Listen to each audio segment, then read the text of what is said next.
반갑습니다. 우리 2026년도 새해를 맞이해서 우리가 요한일서 4장 16절 말씀을 통해서 하나님께서 우리에게 약속하신 하나님의 사랑의 선물을 하나씩 우리가 꺼내보고 있는데요.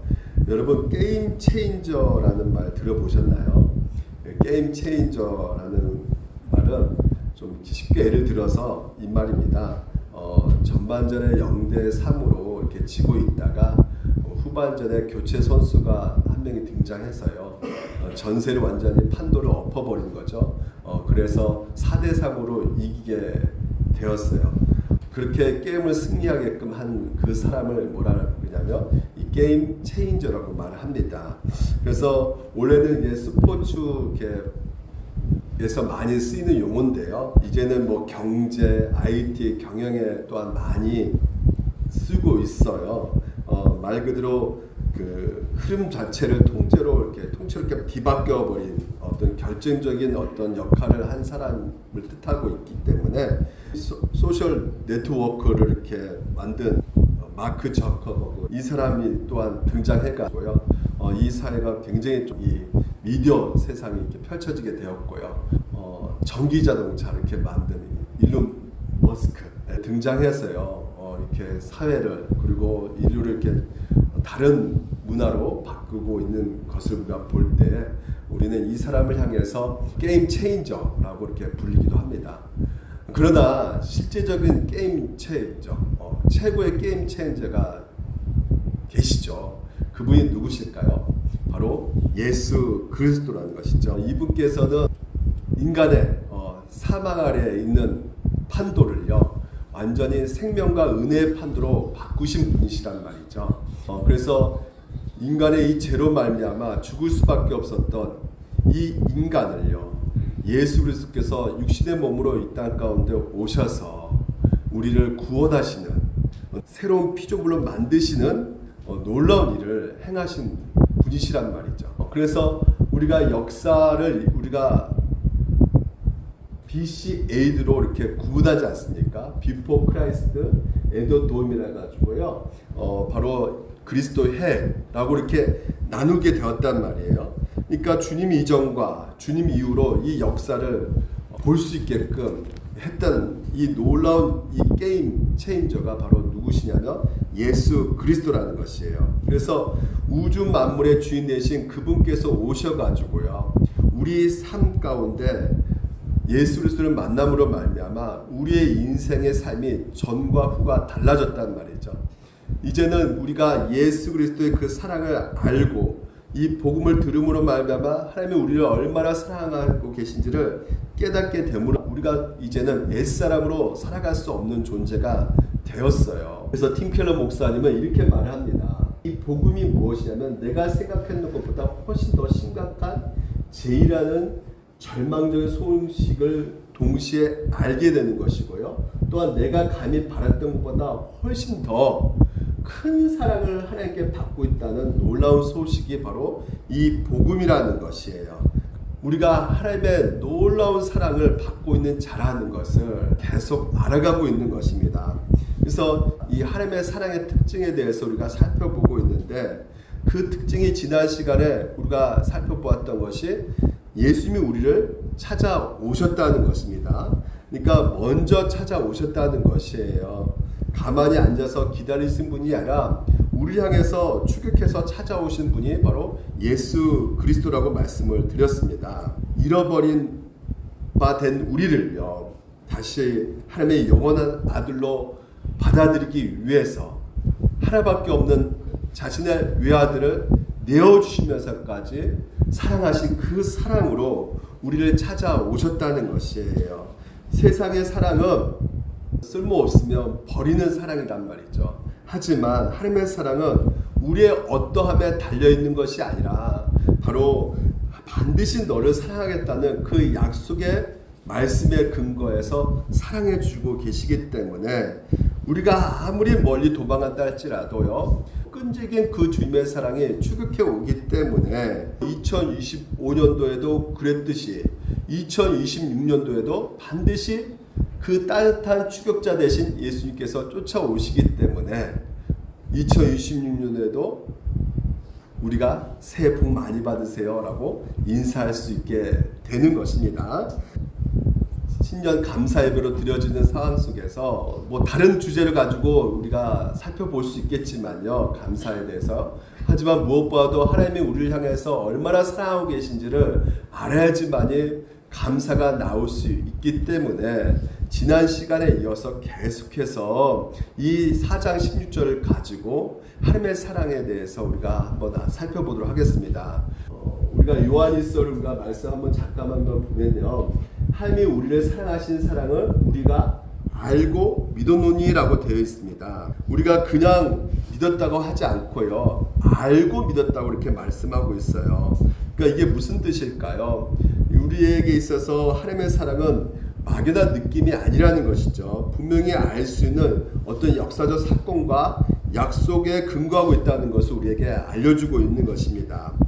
만약에 여러분 하나님의 사랑이 조건적인 사랑이었다면, 예를 들어서 야 너가 현금 많이 내고 그리고 너가 봉사를 잘하면 내가 너를 사랑하고 너 이렇게 잘 못하면 나 사랑하지 않을 거야, 그러면 우리는 신앙생활 가운데 불안해할 수밖에 없는 것이에요. 하지만 성경에서 말하는 사랑은 어떤 사랑이냐? 무조건적인 하나님의 성품과 그 언약에 기초한 사랑이라고 말씀을 하고 있단 말이죠. 그래서 우리가 이 사실을 제대로 알고 믿는다면요, 당연히 어떤 결론에 이르게 되냐면, 그래, 하나님께서 우리에게 향하신 그 사랑은 결코 중단될 수 없을 거야, 변하지 않을 거야, 내 평생에 반드시 하나님의 인자하심과 선하심이 따라올 거야, 이런 확신 가운데 담대하게 살아갈 수 있게 되는 것입니다. 근데 솔직히 우리의 모습은 어떤 모습입니까? 하나님을 사랑한다는 것을 알고 믿는다고 하면서도 우리에게 있어서 그 사랑에 대한 의심이 늘 생기고 있단 말이죠. 하나님이 정말 나를 사랑하고 있는 것일까? 자꾸만 우리가 이 느낌으로 가는 경우가 너무나 많다는 것이에요. 그래서 성경이 우리에게 알려주는 객관적인 이 약속의 사실보다는 주관적인 어떤 감정과 느낌으로 우리가 신앙생활을 할 때가 너무나 많다는 것입니다. 그래서 쉽게 말하면 이것이에요. 성경에서는 분명히 하나님께서 우리에게 뭐라 말하고 있냐면, 하나님은 우리를 사랑하시는 사랑, 그러니까 하나님께서 우리를 끝까지 반드시 영원히 사랑하신다고 분명히 말씀하고 계세요. 근데 내 기분이 고난 통해서 우울해지고 답답하고 내가 죄를 짐으로 말미암아 뭔가 내 안에서 마음이 좀 무거워지는 그 상황 가운데 느낌이 좀 우울하고, 이럴 때 우리가 쉽게 이상하게 결론을 내버린단 말이죠. 내 느낌이 하나님이 보니까 나를 멀리 하시는 것 같으셔, 하나님 나를 사랑하지 않은 것 같아 라는 것으로 우리를 생각한단 말이죠. 그래서 하루에도 수십 번씩 그 느낌과 감정 가운데 내 믿음이 왔다리 갔다리 한단 말이에요. 근데 여러분, 우리 느낌은 그렇습니다. 너무나 쉽게 변한단 말이에요. 우리 감정은 쉽게 늘 변수가 있단 말이에요. 하지만 하나님의 약속은 절대 변하지 않는다는 것이에요. 그래서 요한일서를 쓴 요한은 늘 우리에게 강조하고 있는 것이 무엇이냐면, 하나님이 우리를 얼마나 사랑하는지 알아야 된다는 것이에요. 그래서 그 사랑을 약속한 이 하나님의 말씀을 믿어야 된다고 오늘 우리에게 알려주고 있는 것입니다. 그러니까 내 느낌이 진리가 아닌 것이죠. 하나님의 말씀이 진리임을 우리가 알고 믿어야 된다는 것이에요. 그래서 바울은요, 에베소 교회 성도들에게 이렇게 말합니다. 오늘 동일하게 우리에게도 이렇게 말하고 있어요. 우리 같이 한번 읽어볼까요? 에베소 4장 13절에 시작. 우리가 다 하나님의 아들을 믿는 것과 아는 일에 하나가 되어 온전한 사람을 이루어 그리스도의 장성한 분량에 충만한 데까지 이르니. 여러분, 우리가 누굽니까? 바로 저와 여러분 아니겠습니까? 우리가 함께 이루어야 할 일은 무엇이냐면, 하나님 아들을 믿는 것과 동시에 하나님의 아는 일에 하나가 되어 성장하는 것이라고 바울이 말해주고 있거든요. 예수를 믿는 데만 멈추지 말라는 것이에요.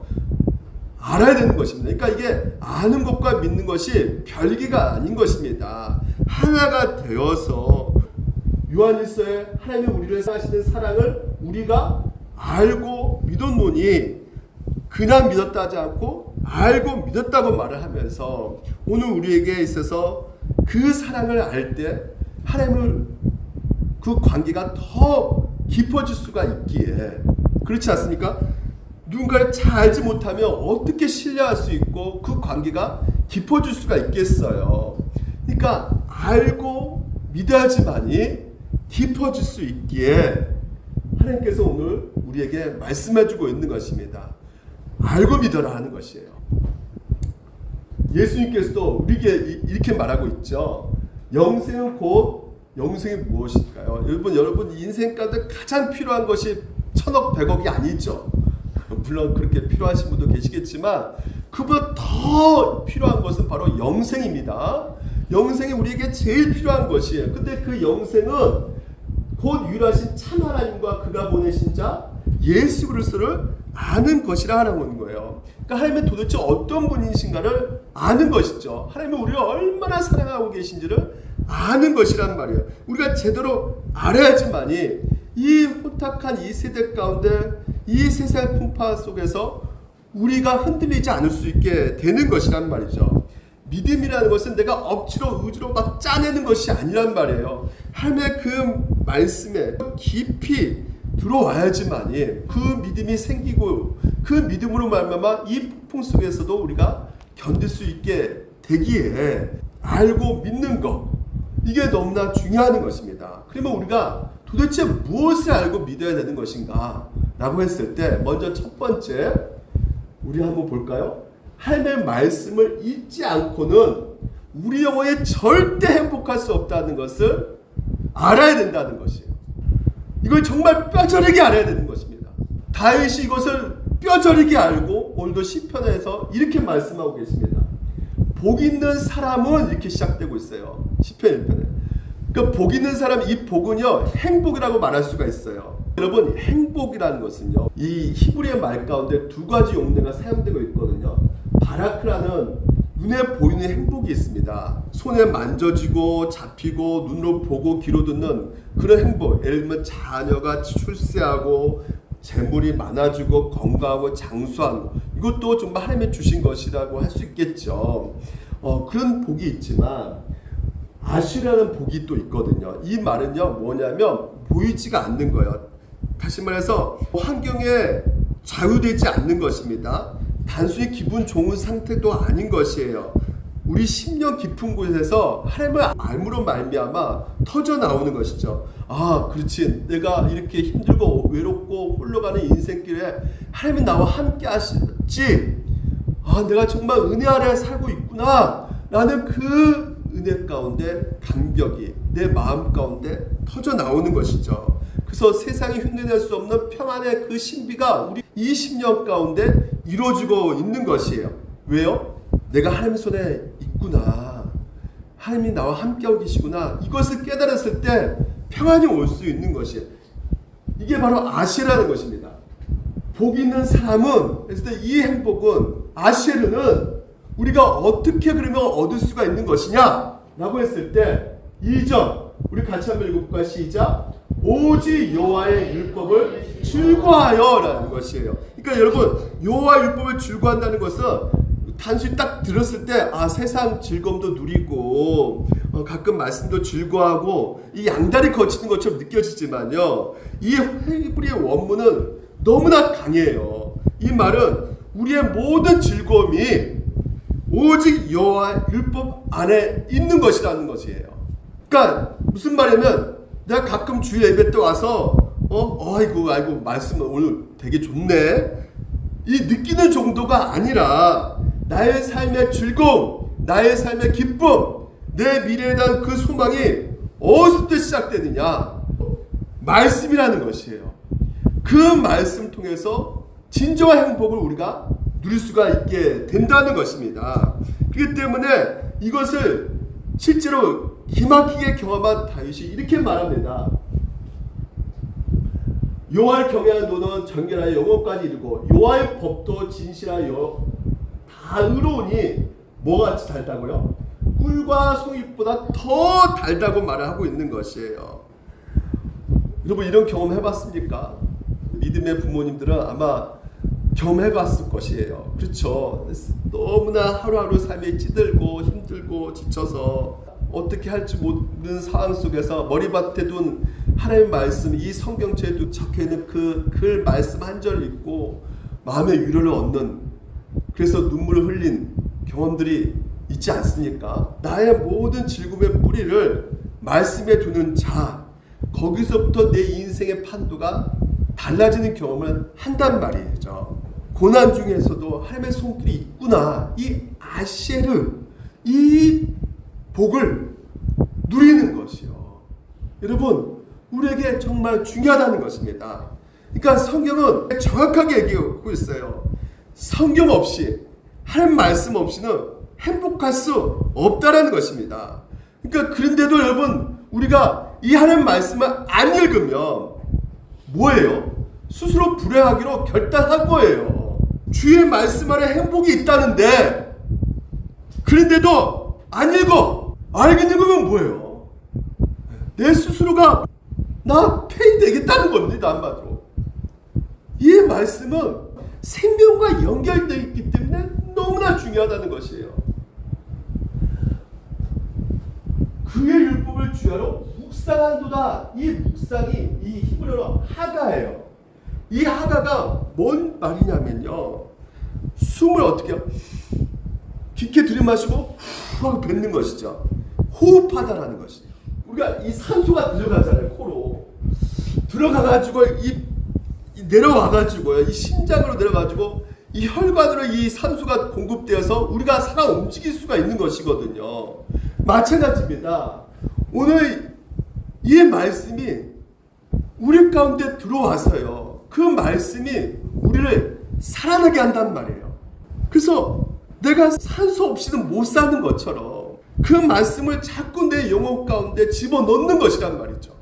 집어넣어서 정말 아침에 읽었던 그 말씀 계속해서 기억해 보는 것이에요. 오늘 주일 설교 말씀 생각해 보는 것입니다. 그러면서 내 영혼의 생명을 계속 불어넣는 것, 호흡하는 것이란 말이죠. 근데 이 말씀을 듣지도 않고 읽지도 않는다면 여러분, 내가 내 영혼이 멀쩡하고 행복하네, 은혜가 넘치네, 이렇게 느낀다면요, 심각한 상태에 있는 것이란 말이죠. 하나님의 백성은 말씀 없이는 안 되는 것이란 말이죠. 왜? 이 말씀은 산소, 호흡과 같은 것이란 말이에요. 그렇기 때문에 말씀 없으면요, 고통스러워야 되는 것입니다. 말씀이 내 안에 없으면 답답해져야 되는 것이에요. 호흡이 멈춰가고 있는 것이기 때문에 그냥 힘들어져야 되는 것이란 말이죠. 생명을 살리는 말씀이 내 안에 있어야지만이 성경에서는 너희가 진정으로 행복해질 수 있어 라고 말을 해주고 있는 것을 여러분 믿으셔야 됩니다. 요한일서에 보게 되면 이렇게 말하고 있어요. 말씀이 육신이 되어, 말씀이 로고스 예수 그리스도란 말이죠. 육신이 되어 속육신에서 오늘도 우리 인간의 그 아픈 고통 똑같이 몸으로 예수님께서 오셨다는 것이에요. 우리 가운데 함께 장막을 거하신다, 함께 거하신다는 것입니다. 그래서 우리가 그 영광을 보니 아버지 독생자 영광이요, 뭐가 충만하더라? 은혜와 진리가 충만한 이 상태가 바로 행복한 인생이란 말이에요. 말씀 없이는 안 되는 것입니다. 근데 이 놀라운 것은 이 하가라는 이 말 있잖아요. 묵상한도가, 오늘 우리는 말씀으로 우리가 호흡을 하잖아요. 근데 악인들은 무엇으로 호흡할까요? 헛된 일, 세상 헛된 망상, 욕망, 헛된 생각을 가지고 호흡하는 사람들. 인생이 행복하냐 행복하지 않느냐 결정되는 것은 무엇이냐? 하나밖에 없어요.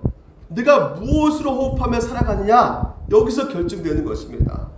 여러분, 우리 인생이요, 내 영혼이 소생케 되는 것은 결국은 생명을 얻어가는 것은 이 말씀을 통해서 우리가 생명 얻고 호흡이 되어지는 것인데, 나 온통 내 생각 가운데 나 2차 안 뽑으면 나 행복해지지 않아, 나 이 돈 없으면 나는 살 가치가 없어. 나 행복이야, 불행해져. 근데 이것만 있으면, 이 돈만 있으면, 이 집만 있으면 내 영혼이 소생케 됐다. 악인들에게 따라가게 되고요, 죄인들의 길에 서게 되는 것이고요, 오만한 자리에 앉게 되는 것입니다. 돈 필요합니다. 하지만 이것이 내 인생 가운데 최고라 생각하고 이건 있어야지 내 영혼이 소생케 된다고 생각하는 그것이 오늘 오히려 우리를 더욱더 오만한 자리, 죄인된 길로 가게 만든단 말이에요. 그래서 하나님 말씀이 내 영혼 가운데 들어와서 정말 찬양을 들으면 그 말씀이 생각나서 감동되어 더욱더 그 말씀 앞에서 내가 내 영혼이 바로 서야겠다는 생각을 가지게 되고 더 하나님을 경외하겠다는 생각을 가지게 되는 그 인생이 바로 행복한 인생임을 믿으셔서 하나님 말씀 앞에 늘 서시는 여러분 되시기를 주님 이름으로 축원드립니다. 여러분, 올해도 세상의 유혹이 엄청나게 많아질 것입니다. 그 유혹과 수많은 욕망들이 우리 마음속에 비집고 들어올 것이에요. 돈, 세상의 가치, 어떤 자랑거리들, 오늘 명예 이런 것들로 우리 영혼을 계속 채우게 된다면 독가스를 마신 것처럼 영적으로 헐떡헐떡거릴 수밖에 없는 것이에요. 막 괴로워질 수밖에 없는 것입니다. 그러니까 이럴 때 우리가 정신을 바짝 차려야 되는 것이에요. 농약 마시면요 어떻게 해야 됩니까? 누군가 그러더라고. 흙을 계속 입에다 집어넣으라고요.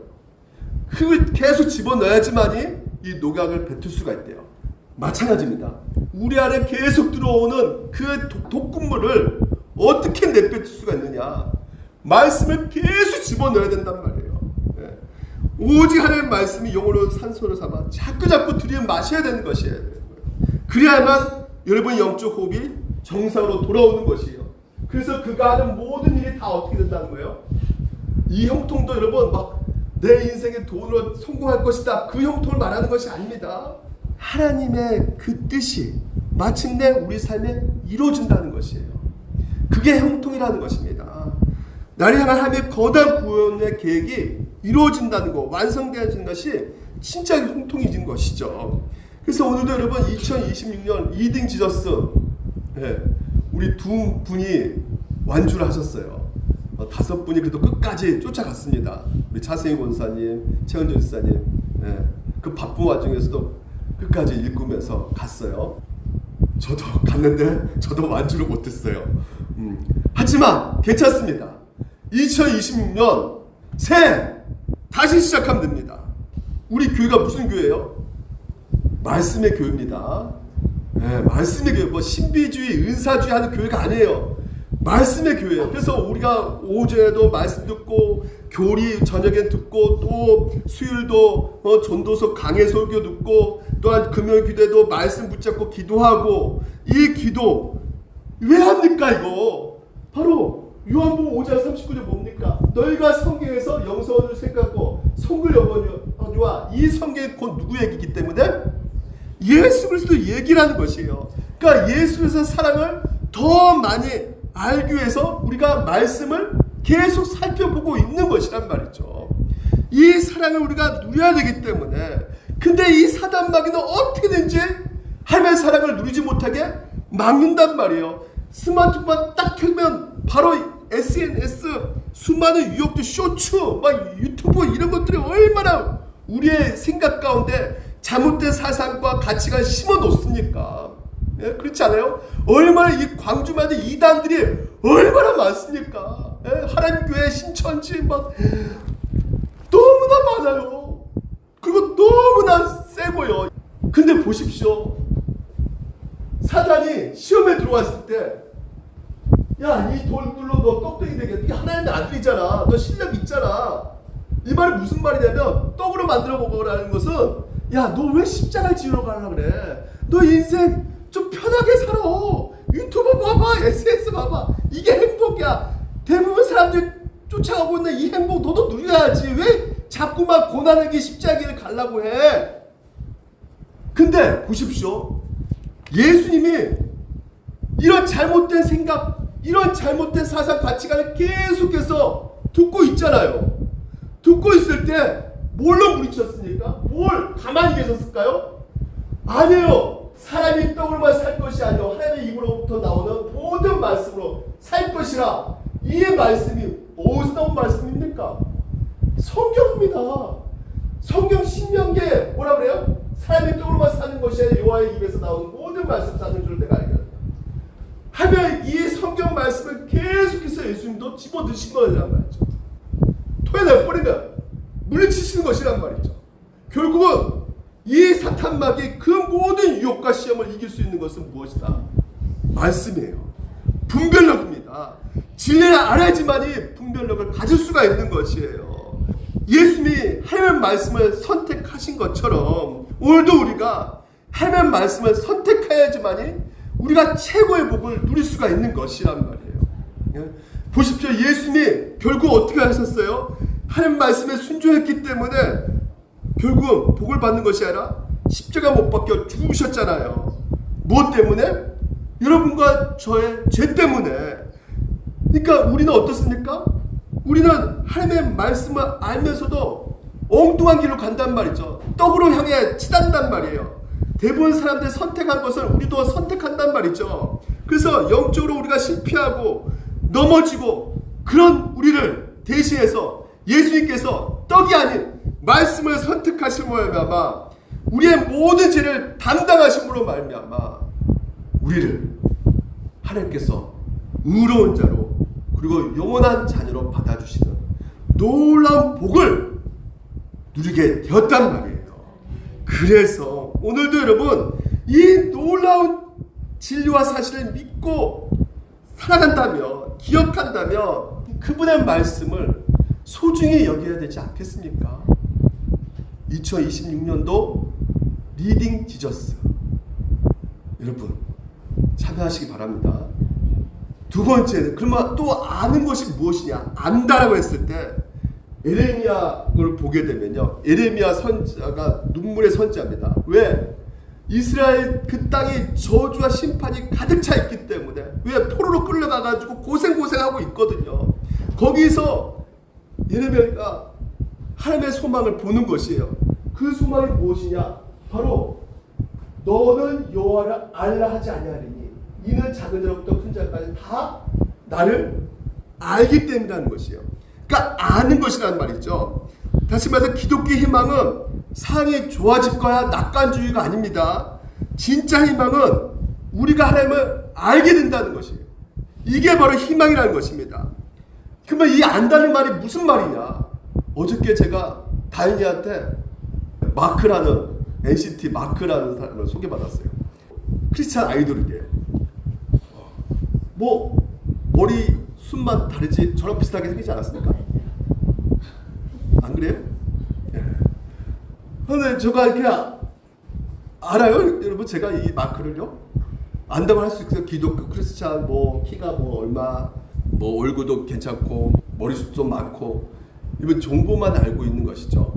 이 마크하고 제가 커피 한 잔 마신 적도 없어요. 그러면 안다고 제대로 말할 수 있는 것일까요? 오늘 성경에 말은 안다, 이 야다라는 말은 상호 개념이란 말이에요.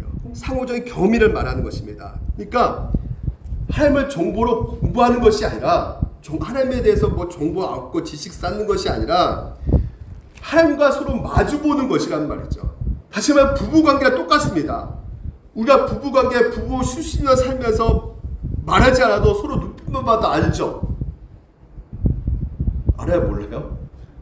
눈빛만 봐도 안단 말이에요. 아, 이 여자가 나를 이렇게 뭐가 싫어하구나, 삐져있구나. 이게 눈빛만 봐도 안단 말이죠. 이런 인격적인 관계 안에 들어가는 것이 안다는 것이에요. 근데 하나님이 이 관계를 언약이라는 독특한 방식으로 맺게 하셨다는 것이에요. 이 세상은 관계는 계약 관계입니다. 한마디로 내가 이만큼 일했으니까 이만큼 월급을 줘야 돼. 이런 계약 관계 있어요. 하나님도 우리가 계약 관계로 맺을 수가 있죠. 어떻게 해요? 내가 이렇게 기도 많이 했으니까 하나님 응답해 주셔야 돼요. 이런 계약 관계, 소비 관계. 또 소비 관계 뭡니까? 내가 좋으면 만나고 싫으면 안 만나는 거죠. 헤어지는 것이죠. 그러니까 교회도 어떻게 해요? 쇼핑하듯이 오늘 설교 별로네. 아우 다음부터 교회 못 가겠네. 내 감정이 우선이잖아요. 그러니까 여러분 이런 것이 아니라 이 소비관계, 계약관계 아니라 언약관계란 말이죠. 하나님을 안다는 것은 우리 최병로 장로님 결혼 생활이 40년 정도 어떻습니까? 늘 뜨겁기만 하셨던 건 아니죠. 늘 뜨거운 얘기만 들었거든요. 근데 뜨거운 건 아니잖아요. 그렇죠? 힘들 때도 있어요. 버거울 때도 있습니다. 근데 왜 안 해줬죠? 약속 때문에. 결혼은 감정으로 시작하지만 결국은 의무, 언약 이런 것으로 유지되는 것이란 말이죠. 의무를 지키다 보면요 감정은 훨씬 기쁜 신이라는 이름이 사랑이 이게 싹트게 된단 말이에요. 그래서 하나님께서 우리 가운데 맺으신 관계는요 바로 이 언약의 관계라는 것입니다. 물론 우리에게 이 법을 지켜라 의무를 주잖아요. 하지만 먼저 하나님께서는 난 너의 남편이야, 내가 너를 사랑해, 너를 위해서 내가 아들을 주었어, 이렇게 먼저 우리에게 사랑을 먼저 약속해주고 있단 말이죠. 신실한 남편으로서 우리에게 사랑을 알려주시면서, 자, 너무나 중요합니다. 그러나 그날 후에 내가 이스라엘 집과 맺은 언약은 이러하니 곧 내가 나의 법을 그들의 속에 둔다는 거예요. 모세의 율법은 그 돌파에 쓰여진 계명은 밖에 있죠. 밖에서 있는 그 법을 우리가 볼 때마다 이렇게 해라 저렇게 해라 할 때 잔소리처럼 느껴진단 말이에요. 이게 또 이렇게 하라네, 짜증나네, 싫네, 의무감으로 느껴져, 억지가 느껴진단 말이에요. 근데 이제는 언약 관계를 통해서 이제 하나님께서 어떻게 하신다? 우리 마음판에 그냥 하나님의 말씀, 계명을 딱 새겨버린다는 것이에요. 그래서 이전에는 너무나 무거운 짐처럼 느껴졌던 이 말씀이 이거 안 지키면 벌 받을까봐 혼나겠지 하면서 지켰던 이 말씀이요 이제는 의무가 아닌 신기하게도 기쁨으로 체인지 뒤바뀌는 순간이 생겼단 말이죠. 예를 들어서 이겁니다. 염경철 청년이 채은 형하고 사랑에 빠졌어요. 자매하고. 그래서 너무나 사랑에 빠져가지고, 근데 이 자매가 뜬금없이 전화 와가지고 경철이 청년, 오빠, 나 내일 아침 5시에, 새벽 5시에 나 금호동에서 나 고스톱밀로 가는데 나 데려와 줄 수가 있어? 나에게 요청한 거잖아요. 그렇죠? 요청한 건데, 야, 이거 새벽 5시라는 거, 나 식당도 하는데 너무나 고역이죠. 노동이죠. 어떻게 새벽 5시에 나 일도 해야 되는데. 그런데 염결철 청년이 야, 너 너무 과하다, 적당히 좀 해라, 너 왜 이렇게 날 괴롭히냐, 이런 말 했을까요? 진짜 그런 적 없습니다. 너무나 그 여자가 사랑하는 나머지 알람 3번 4번 맞춰놓고요, 혹시 늦을까봐. 그리고 막 이 부탁이라는 이 법이요, 요청하는 이 법이 염결철 청년의 귀가 딱 박히는 순간부터, 그때부터 이게 강요가 아닌 것이죠. 오히려 뭡니까? 이 요청이 사랑이라는 감정과 딱 만나가지고요, 그때부터 의 의무가 세상에서 가장 행복한 특권이 돼버린 것이에요. 그런 의미입니다. 하나님 법이 우리의 마음에 새기시겠다는 것이 바로 그런 의미라는 것이에요. 우리의 마음속에 하나님의 사랑을 부어주셔서 가지고요, 억지로 종교생활 하는 것이 아니라 사랑해서 어쩔 줄 모르는 그런 말씀으로 우리는 우리 가운데 초대하신다는 것이란 말이죠. 제가 그랬어요. 율법주의에 사로잡힐 때 신앙생활이 진짜 피곤했습니다. 주의를 지키는 것도 그냥 안 나가면 찝찝하고 막 벌 받을까봐, 그리고 헌금한 것도 괜히 내가 남들 눈에 시선 있고 체면도 있기 때문에 헌금을 손을 떨면서 내기도 하고요. 그러니까 이런 모습들이 자꾸만 밖에서 법이 나를 감시하고 있기 때문에 그렇게 행동했단 말이에요. 하지만 이제는 이 복음을 알고 나서 우리 가운데 어떤 마음이 생긴 겁니까? 하나님의 사랑을 알기 때문에 이 모든 것이 하나님이 주신 은혜구나, 내 건강도 물질도 다 하나님께서 나에게 주신 은혜구나라는 것을 내 밑바닥부터 절로 터져 나와서 이 모든 그 의무들이 기쁨으로, 자원한 마음으로 하게 하는 것이란 말이죠. 이것이 바로 무엇이라고요? 이것이 바로 하나님을 아는 것이란 말이에요. 하나님의 사랑이 얼마나 큰지를 알고 오늘도 우리가 행동하는 것이란 말이죠. 그러니까 우리가 골이 따분하게 느꼈던 이 교리 공부다, 오늘도 우리 이 말씀, 이 시간도 결국은 설레는 하나님의 연애 편지 시간이란 말이에요. 연애 편지 올 때 어떻습니까? 그거 뭐 이렇게 막 지루하다 이거 왜 이런 걸 써서 보냈냐? 이거 아니죠. 어떻게든지 이 편지 읽는 시간이 너무나 좋고 기다려주고 또 언제 보내나 보게 되고, 여러분 이거란 말이에요. 이 눌려있던 무거운 의무가 오늘도 하나님의 기쁘시게 해드리고 싶은 그 뜨거운 거룩한 욕망으로 바뀌어지는 거, 이게 하나님을 안다 라는 것입니다. 그렇다면 이 하나님을 아는 여러분들은 결국 하나님을 알기 때문에 누구도 알 수 있어요. 제대로 우리를 알 수 있단 말이에요. 우리 인생판을 완전히 뒤집혀지는 이 게임 체인저가 바로 누구냐 라는 것이죠. 우리가 살고 있는 시대가 바로 학대받는 시대에 우리가 살고 있습니다. 세상에 겪는 그 많은 아픔들을 이 시대의 많은 청년들, 그리고 정말 취업 때문에 청년들이 거울 보면서 나 잘할 수 있어, 나 할 수 있어, 이게 다짐하지만 막상 면회 가가지고요, 거기 심사위원 앞에서 딱 그 사람의 차가운 눈빛 한번 보면 모든 그 자신감이 모래샘처럼 와르르 무너진다는 거예요. 나 또 떨어지구나. 그러니까 긍정의 힘으로만 되는 것이 아니란 말이죠. 나이 드신 분들도 우리 자녀들을 보면서 내가 괜히 짐이 되는 거 아닌가, 내가 괜히 기록도 없고 우리 짐이 되는 거 아닌가. 그래서 자꾸만 이 세상이 추구하는 건 뭡니까? 이 세상 우리 가운데 생산성을 요구해요. 이게 떨어지면 가치가 없다고 말합니다. 생산성이 없으면. 하지만 성경은 정반대로 말합니다. 여러분의 가치는 생산성에 있지 않다고 말하는 것이에요. 어디에 있느냐? 여러분 만드신 하나님의 평가에 있단 말이에요. 하나님의 평가가 어떤 평가냐? 여러분 향해서 우주보다 여러분이 더 귀하다는 것이에요. 이게 진짜 평가라는 것입니다. 그러니까 하나님의 사랑은, 제가 옛날에 할머니가 그랬거든요. 할머니가 저를 이렇게 오면요, 늘 할머니 그 보약 있잖아요. 그걸 남겨놓으셔가지고, 야 경철아 이거 좀 먹어라 이거 귀한 거다, 이 비싼 건데 이거 너 주려 남겼다. 손에 막 쥐어줬단 말이죠. 하나님도 똑같으십니다. 우리 가운데 똑같이 쥐어주는 게 있단 말이에요. 그게 뭡니까? 친히 사람이 되셔서 우리 곁에 하나밖에 없는 아들 예수 그리스도를 두게 하셨단 말이에요.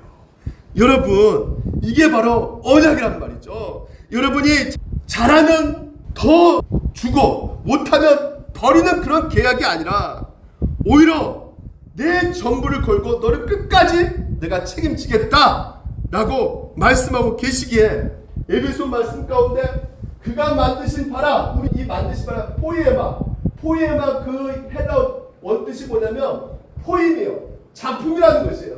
하나님 만드신 걸작품이라는 것입니다. 그 걸작품 가운데 세상은 나의 가치를 증명하기 위해 남을 짓밟고 올라가야 한다고 말합니다. 이게 세상이에요. 경쟁입니다. 신자들은 그렇지만 구원을 받았으니 이제는 하나님의 도움을 받아 축구 경기에서 골을 더 많이 넣는 치열한 경쟁 속에서 사는 것이 아니고요. 우리는 농구라는 다른 게임을 하는 존재가 되어버렸단 말이죠. 그 게임이 무슨 게임이냐? 바로 이미 하나님을 영원롭게 하는 삶이며 희미하고 평범하게 보이는 오늘 소소한 우리 삶을 하나님께서 사용하셔서 하나님께서는 당신의 그림을 완성하고 계신다는 것을 우리가 알아야 된다는 것이에요. 우리 존재가 그런 존재라는 것입니다. 야 너 1등 해라, 그래야지 하나님 영광 받는다, 이런 말 많이 듣잖아요. 그거 아니라는 거예요. 너 기업 추세해야 돼, 그래야지 하나님 영광 받는다, 그런 거 없단 말이죠. 내 작은 일까지도, 설거지도,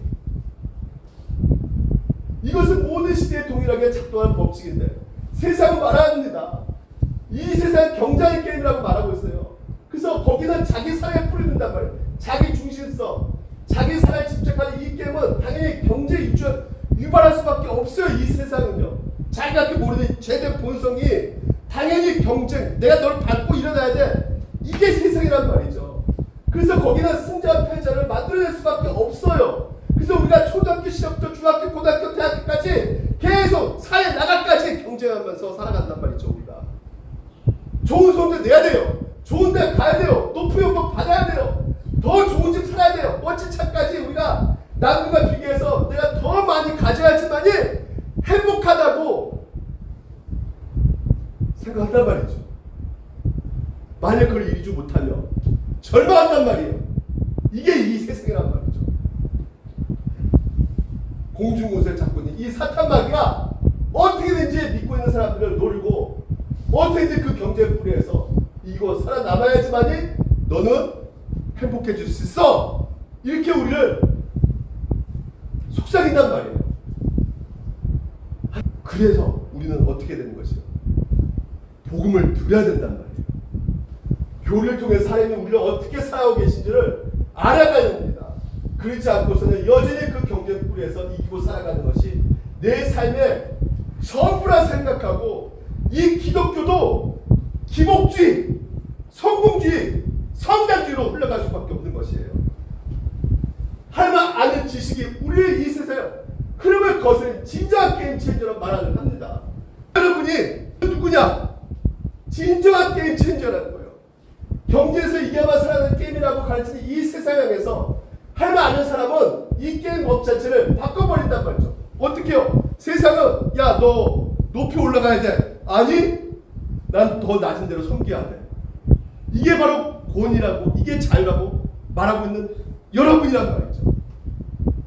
오히려 넉넉한 사랑을 가지고 남을 섬기고 용서하고 품어주는 새로운 인생의 게임을 시작하는 사람들이 바로 여러분이란 말이에요. 그래서 우리가 바로 이 시대의 희망이라는 것입니다.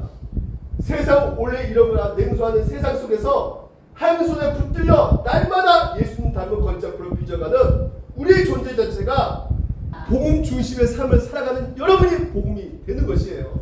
그래서 이런 사람들이 우리가 와 게임 체인저다 박수치고 환영하겠지만 하나님 보실 때는 바로 여러분들이 따라서 내가 진정한 게임 체인저다. 성경은 정확하게 말씀하고 있어요. 나는 세상의 풍조에 끌려다니는 나약한 어린이가 아니라는 것이 이 선포를 하시길 바랍니다. 나는 나를 사랑하신 그리스도의 복음으로 무장된 세상의 판을 바꾸는 하나님의 게임 체인저다. 다시 한번 합시다. 나는 하나님의 게임 체인저다. 여러분만이 이 세상을 바꿀 수 있는 유일한 게임 체인저입니다. 그래서 오늘 이 찬양하고 같이 들어가는데 하나님 한 번도 나를 신망시킨 적 없으시고 언제나 공평과 은혜를 나를 지켜주셨다는 거. 그분이 누굽니까? 우리가 알아야죠. 그분이 어떤 분인지. 신실하신 분이시란 말이에요. 신실한 분이시라면 우리가 모르면 나를 떠났네? 나를 버렸네? 이렇게 생각을 할 수밖에 없어요. 약속의 말씀을 붙잡고 한 주 동안 걸어갈 때 이 세상에 끊임없이 치고 들어오는 가치관과 세상 방식이 유일하게 뚫고 갈 수 있는 힘이 될 수가 있는 것입니다. 그래서 우리가 같이 함께 이 찬양 부르면서 축도로 마치도록 하겠습니다. 하나님 한 번도 나를 신망시킨 적 없으시고 우리 가사를 생각하면서